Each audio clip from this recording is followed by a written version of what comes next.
चलिए, नमस्कार, आदाब, सत श्री अकाल की हाल चाल। आप सभी को आपके ही अपने प्यारे से यूट्यूब चैनल के ऊपर में स्वागत है और आशा और उम्मीद करता हूँ कि आप सब एकदम स्वस्थ होंगे, मस्त होंगे और आप अपने तैयारी में व्यस्त होंगे।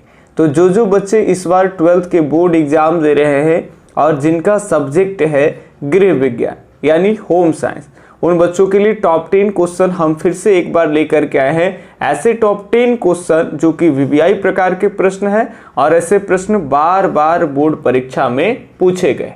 तो चलिए, ऐसे ही प्रश्नों का कुछ सीरीज हम आपके लिए लेकर के आते रहते हैं और ये आपका होम साइंस का 6वां सीरीज है। तो इससे पहले 5 सीरीज हम आपको करा दिए गए हैं टॉप 10 का। तो एक वीडियो में 10 क्वेश्चन तो 5 सीरीज करा दिए हैं, यानी 50 क्वेश्चन के आसपास आपका होम साइंस का वीवीआई वाला हम करा दिए। और अगर आज के सीरीज को अगर आप पूरा देखते हो, पूरा वीडियो क्लास देखेंगे तो आपका 10 क्वेश्चन ऐड हो जाएगा, तो टोटल 60 क्वेश्चन हो जाएंगे। बाकी जो नए बच्चे जुड़े हैं, घबराने की कोई ज़रूरत नहीं है आपको। इसी चैनल के ऊपर में प्लेलिस्ट बने हुए हैं और प्लेलिस्ट में जा करके आप अपने सब्जेक्ट वाइज सारे वीडियो को देख सकते हैं। ठीक है, चलिए अब हम स्टार्ट करें आज के सीरीज का। सबसे पहला प्रश्न है आपके सामने, बड़ा ही बढ़िया और प्यारा सा प्रश्न है। सभी सीरीज को आप आराम से देख लेंगे।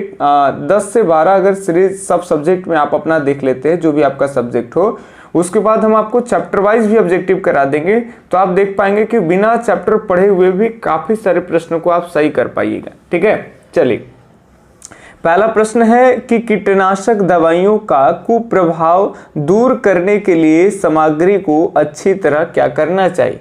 कोई भी कीटनाशक जैसे मान लेते हैं कि कोई पौधा वगैरह होता है, कोई सब्जियां वगैरह होते हैं, तो उस पर क्या होता है ना कि कई बार पौधों फसलों को उगाने के लिए उस पर कीटनाशक दवाइयों का छिड़काव करते हैं, तो उसमें दवाई का असर हो जाता है, फल जो भी होता है, तो उससे भाई उसके जो इफेक्ट पड़ेंगे, दुष्प्रभाव पड़ेंगे, तो उससे उसको बचाने के लिए आप क्या करिएगा, उसको या तो आप रखना है या फिर उसको पकाना है या सजाना है या फिर आपको धोना है।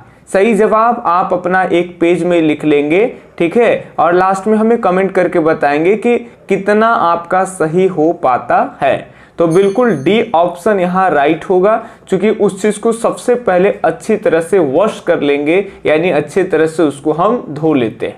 तो पहला के एकदम डी।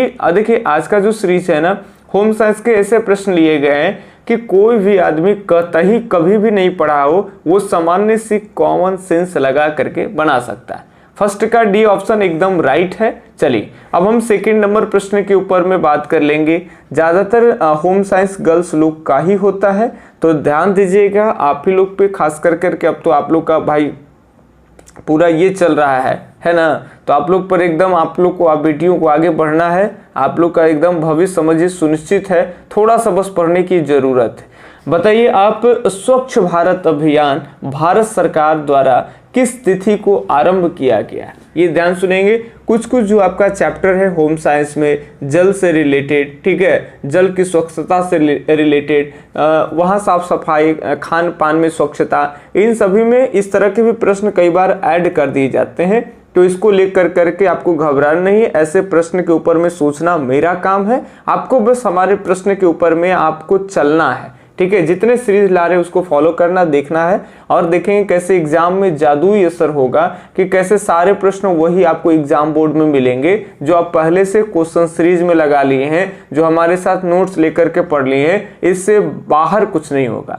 बताइए आप कि स्वच्छ भारत अभियान भारत सरकार द्वारा किस तिथि को आरंभ किया गया। 2 अक्टूबर 1913 को, 2 अक्टूबर 2014 को, 2 अक्टूबर 2015, 2 अक्टूबर 2016। देखिए बीजेपी की सरकार पहली बार बनी, याद रखिए पहली बार नहीं बने। नरेंद्र मोदी 2014 में प्रधानमंत्री बने थे। ठीक है, तो इस समय ये याद रखेंगे 2 अक्टूबर 2014 को ही, ये याद रखना है 2 अक्टूबर 2014 को ही स्वच्छ भारत अभियान भारत सरकार द्वारा जो है वो आरंभ किया गया। तो ये याद रखेंगे। सेकंड के बी ऑप्शन एकदम आपका क्या है सर, तो राइट है 2014, याद रखेंगे। चलिए अब हम तीसरे प्रश्न की बात कर लेंगे। ऐसे प्रश्न भी काफी ऑब्जेक्टिव के रूप में आते हैं, आपको एकदम नया टाइप का प्रश्न लगेगा और लगेगा ये क्या हम पढ़ रहे हैं। तो जनाब ये भी प्रश्न आते हैं, तो इन पे भी फोकस आपको करने होंगे। चलिए, भारत में विश्व शौचालय दिवस किस दिन मनाया जाता है? वर्ल्ड टॉयलेट डे बताइए आप कब मनाया जाता है? 19 नवंबर को, 25 जुलाई को, 15 सितंबर को, 2 अक्टूबर को। जल्दी से सही जवाब देंगे। बिल्कुल, अगर हम सही जवाब की बात कर लेंगे, इससे पहले आप वीडियो को एकदम रोक लीजिए, रोक करके कॉपी में लिख लीजिए ए होगा या बी होगा। अगर कॉपी नहीं आपके पास तो कोई दिक्कत नहीं, आपका यूट्यूब का कमेंट बॉक्स खुला होगा, उस पर आप लिख लीजिए। चलिए हम सही जवाब की बात कर लेंगे, ज़्यादा वक्त ना लें, और सही जवाब आपका ए ऑप्शन ही सही है। 19 नवंबर को वर्ल्ड टॉयलेट डे मनाया जाता है, ठीक है, विश्व शौचालय दिवस। तो तीसरा का ए ऑप्शन एकदम एकदम राइट है, राइट है भाई, राइट है। चलिए अब चौथा नंबर प्रश्न देखें। चौथा नंबर प्रश्न है, उपभोक्ता संरक्षण अधिनियम लागू हुआ। ध्यान सुनेंगे, सभी बच्चियों को आराम आराम से बनाना है। कोई अगर बच्चा भी अगर वीडियो देख रहे होंगे तो आपके लिए बेहतर अवसर है सर। क्लास में होता क्या है कि अगर 20 लड़कियां बैठेगी तो क्लास में होम साइंस के एक बच्चा बैठेंगे। जो बच्चा होता है ना बेचारा इतना लजाता है कि वो ढंग से होम साइंस ले लेता है और क्लास नहीं कर पाता है। और यहाँ कितना बढ़िया है ऑनलाइन में कि लड़का हो या लड़की, कोई तरह की दिक्कत नहीं, आराम से आप पढ़िए, कोई दिक्कत नहीं। बताइए, उपभोक्ता संरक्षण अधिनियम लागू हुआ कब? लागू हुआ 1996 ईस्वी में, 1993 ईस्वी में, 2000 ईस्वी में या 1986 ईस्वी में?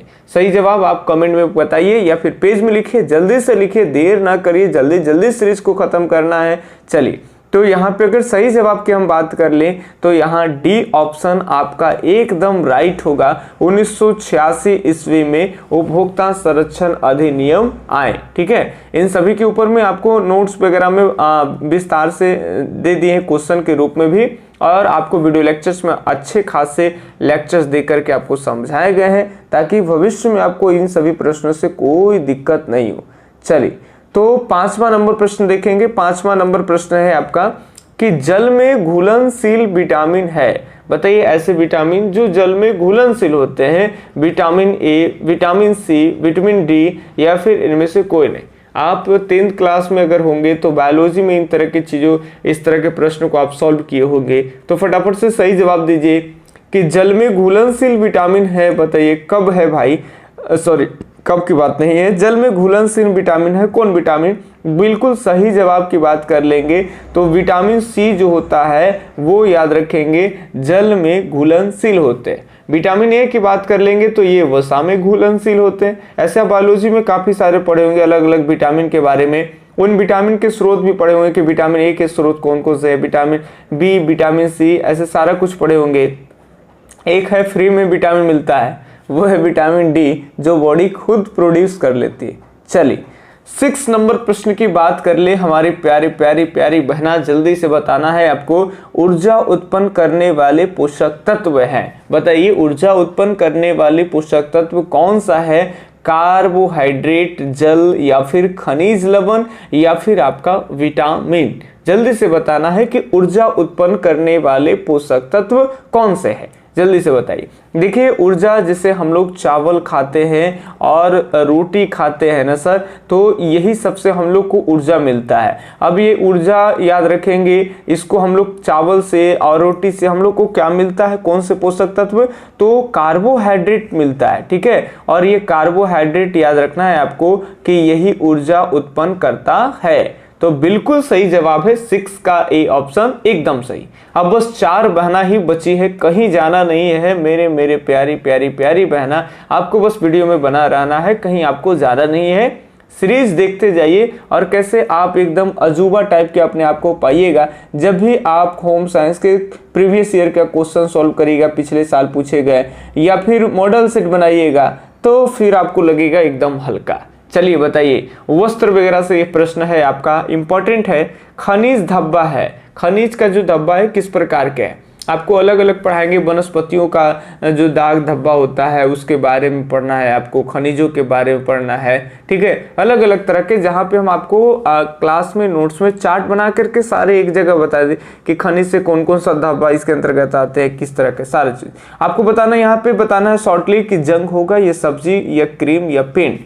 बताइए कौन से धब्बा को हम खनिज धब्बा कहते हैं?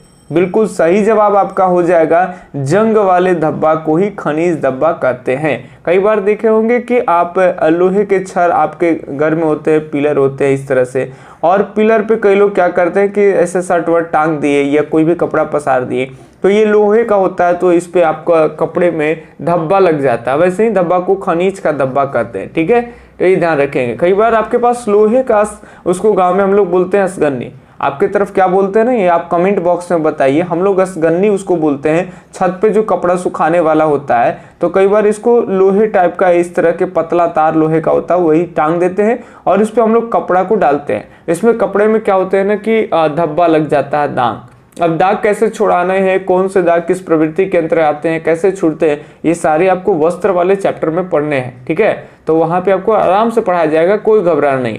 अच्छा, नए बच्चे हैं इनके लिए बता दें हम, जो भी चाहते हैं कि हमसे सारे वीडियो लेक्चर्स आपको होम साइंस का या और भी आपका सब्जेक्ट होगा, हिस्ट्री, ज्योग्राफी, पॉलिटी, सोशियोलॉजी, कोई भी सब्जेक्ट हो आपका आर्ट्स में, तो चाहते हैं कि उनका तमाम अध्ययन चैप्टर वाइज अच्छे तरीके से कर सके, तो मेरा आप नंबर नोट कर सकते हैं 8825376551। सभी वीडियो में हम आपको नंबर लगभग दिए हुए हैं, आप कोई भी वीडियो देखेंगे तो मेरा नंबर मिल जाएगा, ठीक है। इस नंबर पे आप कॉल या व्हाट्सएप कर सकते हैं। मात्र 51 रुपया की राशि आपको देने हैं। एक सब्जेक्ट की बात हम कर रहे हैं, एक सब्जेक्ट में 51 रुपये, और 51 रुपया में हम आपको 100 अंक के तैयारी करा देंगे, ठीक है। तो देखिए है ना कितना आसान, एक अंक के लिए आपको 1 रुपये भी देने नहीं पड़ रहे हैं, और एक अंक के लिए हम आपको कितने क्वेश्चन बताएंगे, कितने तरह से आपको समझाएंगे, ये हम लोग के ऊपर में है। तो कोई दिक्कत नहीं है, 51 रुपये की राशि आपको फोन पे के माध्यम से इस नंबर पे भेजने हैं, और उससे पहले बात कर सकते हैं हमसे, डिस्कस कर सकते हैं अपने सब्जेक्ट को लेकर करके, ठीक है। और ऐसे आप वीडियो लेक्चर, टेस्ट, PDF सब चीज हमसे ले सकते हैं, ठीक है। चलिए अब हम यहाँ सही बात कर लेंगे, तो 7 का ये ऑप्शन यहाँ पे सही हो गया। अब हम देखें तो बस 3 ही प्रश्न है। चलिए, इनमें से कौन नवजात के लिए वस्त्रों के खुलने का सर्वोत्तम विकल्प है?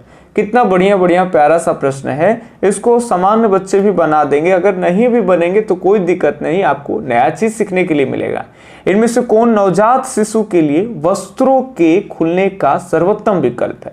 आगे से खुलना, पीछे से खुलना, ऊपर से खुलना या फिर नीचे से खुलना? सही जवाब बताइए। देखिए, एक छोटे से जो बच्चे होते हैं ना, तो उनके जो वस्त्र होते हैं, और वस्त्र तो हमको बनाने नहीं आता है, लेकिन मान लेते हैं ये अगर किसी बालक का अगर वस्त्र है, तो इस टाइम पे आपको ध्यान देने हैं कि बालक का जो कपड़ा हो, ये ध्यान रखेंगे। मान लेते हैं ये कपड़ा है बंडी टाइप के, जानते हो ना बंडी टाइप का, ये आगे वाला बटन लगा होता है, तो आगे वाला बटन है ना, तो बालक को ये बढ़िया होता है कि आगे से इसको खोलिए। कई बार माताएं क्या करते हैं कि बच्चा को क्या करते हैं, कपड़े को ऊपर की ओर खींचते हैं और निकालते हैं, उसमें बच्चा का जो सर होता है, मुंडी उंडी फंस जाता है, चिल्लाते हैं। वो एक अच्छे तरीका नहीं, एकदम छोटा शिशु है, बच्चा है, तो कपड़े को ऊपर तरफ से नहीं करना चाहिए, या फिर ये दोनों हाथ को ऐसे खोल करके नीचे से नहीं उतारना चाहिए, ठीक है, पीछे से नहीं पहनाना चाहिए। इसमें सबसे बढ़िया तरीका आता है, आगे बटन टाइप का हल्का बंडी देना है, इसको आराम से लगा दीजिए।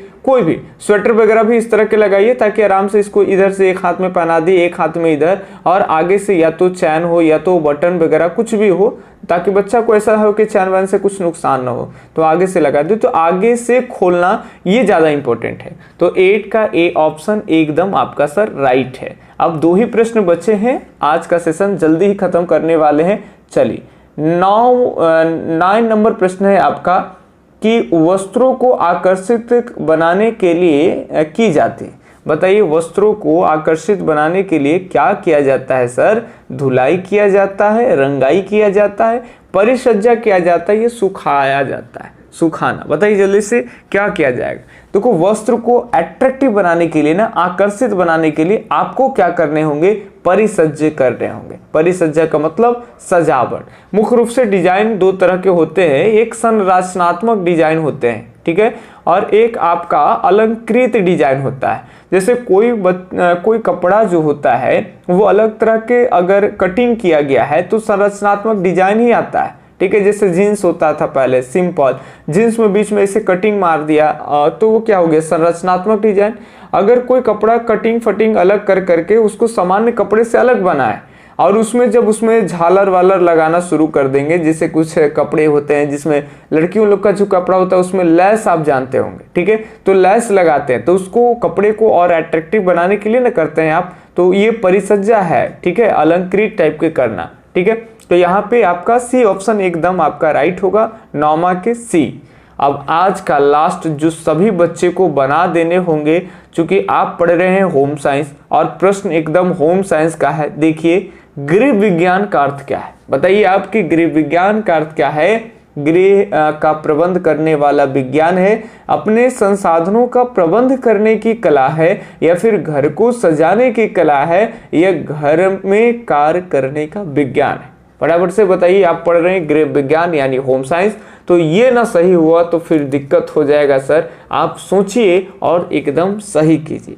तब तक एक रिक्वेस्ट हम आपसे कर रहे हैं, अंत में अब आप अपना स्कोर देखिएगा और वीडियो को जरूर अपने मित्र, अपने दोस्त, सहेली और जो भी फ्रेंड आपके होंगे उन तक शेयर करिए। हमारा मनोबल बढ़ेगा, ज़्यादा से ज़्यादा व्यूज़ आएगा, ज़्यादा से ज़्यादा आप लोग प्यार आशीर्वाद दीजिएगा, उतना ही हम आपके लिए तत्पर रहेंगे अगले वीडियो लाने के लिए। तो लाइक करने में, शेयर करने में ना तो आपको एक पैसे लग रहे हैं और ना तो आपके शेयर और लाइक से हमें कोई एक पैसे मिल रहे हैं। केवल इसमें बीच है कि आपके और हमारे बीच के एक बाउंडेशन, एक जुड़ाव रहता है, ऐसे हमें अच्छा लगता है और हम आपसे कनेक्ट रहते हैं। तो ज़रूर आप एक शेयर कीजिए। चलिए, सही जवाब अगर आपको लग रहा होगा कि गृह का प्रबंधन, घर को मैनेजमेंट करना ही केवल गृह विज्ञान है, तो बिल्कुल और बिल्कुल राइट आप सोच रहे हैं। देखिए गृह विज्ञान हमें संसाधन सिखाता है कि अपने संसाधन का प्रबंधन कैसे करना है। हमारे मान लेते हैं आप लड़की हो, हाउसवाइफ हो, आपके हस्बैंड कम कमा रहे हैं या आपके घर में इनकम कम है, लेकिन उसको भी कैसे मैनेज करना है, ये सारा कुछ आप सीखते हैं। आपको चैप्टर के अंदर सारी चीज़ सिखाया गया कि अगर घर में एक जगह दूध हो ना, एक दूध हो और एक चावल या रोटी हो, और आपके घर में एक हस्बैंड है और एक बच्चे हैं, तो क्या करना चाहिए। अगर हस्बैंड को आप दूध दे दीजिएगा तो ऊर्जा नहीं मिल पाएगा, उनसे भरपूर मात्रा में काम नहीं होगा, क्योंकि वो कार्य करते हैं, उनको ऊर्जा ज़्यादातर चाहिए। बच्चे होते हैं, उनके शारीरिक विकास के लिए, मानसिक विकास के लिए उनको दूध ज़्यादा होता है, तो एक को दूध दे देंगे, एक को ये, तो वो तो कॉमन चीज़ हो गई। इसके अलावा आप जब मुद्रा वगैरह, बैंकिंग, इस सब के बारे में भी पढ़ते हैं, तो वहाँ आपको सिखाया जाता है कि घर में जो बचे पैसे होते हैं बचत वाला, उसको हम ऐसे कहाँ जगह पे लगाएं कि एक तो वो रिस्क फ्री हो। रिस्क फ्री का मतलब पैसे कोई नहीं लेके भाग। जैसे आप सुने होंगे कि ये वाला हमें पैसे जमा करते हैं, लेके भाग गया, सहारा वाला भाग गया, ये वाला भाग गया, तो वो आप रिस्क वाला काम किए करते हैं। यहाँ आपको एक सटीक जानकारी होता है कि कैसे एक ऐसे जगह पैसे को हम इन्वेस्ट कर सकते हैं और कम से कम पैसे को भी इन्वेस्ट कर सकते हैं कि जहाँ पे आपका पैसा नहीं फंसता है, जहाँ पे वो गवर्नमेंट उसके लिए जिम्मेवार होते हैं और आपको हर कंडीशन में पैसे इंटरेस्ट के साथ मिलते हैं। तो सारा कुछ आपको सिखाया जाता है, कम पैसे में भी घर को सब चीज़ मैनेज करना, जो भी आपके यहाँ पैसे ही नहीं, जो भी रिसोर्सेज है उसको अच्छी तरह से यूज करना। तो यानी अपने संसाधनों का प्रबंध करने की एक कला है आपका होम साइंस, ठीक है। तो ये आपका बी ऑप्शन एकदम राइट है, ठीक है। चलिए मिलते हैं इसी तरह के कुछ अगले वीडियो लेक्चर्स में। तब तक के लिए धन्यवाद, जय हिंद, अल्लाह हाफिज, आपका दिन शुभ हो, राधे राधे।